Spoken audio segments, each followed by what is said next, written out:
सगळ्यांनी म्हणायचं, मी म्हणल्यानंतर आम्ही भारताचे लोक, भारताचे एक सार्वभौम, समाजवादी धर्मनिरपेक्ष लोकशाही गणराज्य घडवण्याचा व त्याच्या सर्व नागरिकास सामाजिक आर्थिक व राजनैतिक न्याय विचार अभिव्यक्ती विश्वास श्रद्धा व उपासना यांचे स्वातंत्र्य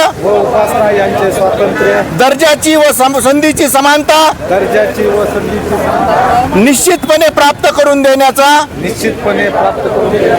आणि त्या सर्वांमध्ये व्यक्तीची प्रतिष्ठा व राष्ट्राची एकता आणि एकात्मता याचे आश्वासन देणारी बंधुता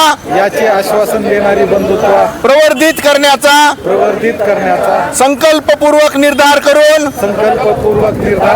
आमच्या संविधान सभेत आज दिनांक 26 नोव्हेंबर 1949 रोजी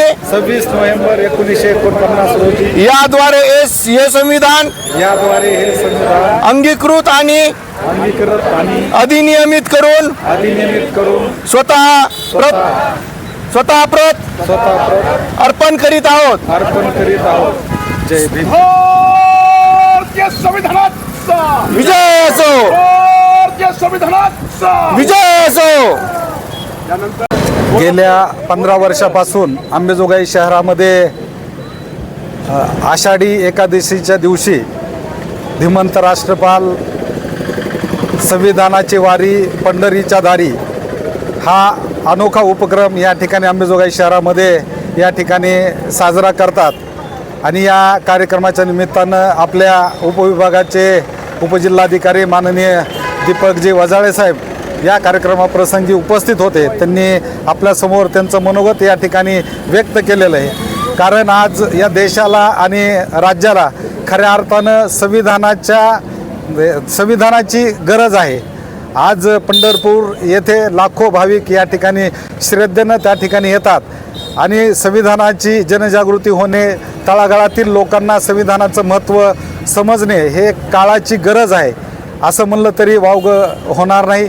राष्ट्रपाल गेल्या 15 वर्षापासून जे संविधानाची वारी अंबेजोगाई शहरामध्ये करत आहेत त्यांना या ठिकाणी मनापासून खूप खूप शुभेच्छा देतो। या प्रसंगी 2 व्यक्तींचा त्या ठिकाणी त्यांनी ज्यांना PhD मिळाली या व्यक्तींचा त्यांनी सत्कार केला, त्या दोघांचं पण अभिनंदन करतो, त्यांना खूप खूप शुभेच्छा देतो। या प्रसंगी आल्यानंतर धीमंत राष्ट्रपाल आमचा जो बहुमान केला त्याबद्दल त्यांना मनापासून धन्यवाद देतो। थांबतो। जय भीम, जय भारत।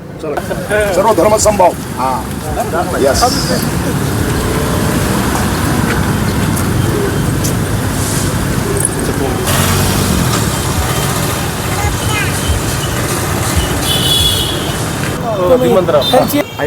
हे गेल्या 15 वर्षापासून संविधानाची वारी पंढरीच्या दारी हा उपक्रम राबवतात की ज्या अर्थाने आपल्या देशाचं जे काही कामकाज चालतं ते राज्यघटनेप्रमाणे चालतं, संविधानाप्रमाणे चालतं आणि या संविधानाची सामान्य माणसं शेतकऱ्यांना माहिती व्हावी म्हणून एक जनजागृती करण्यासाठी त्यांनी हा उपक्रम हाती घेतलेला आहे।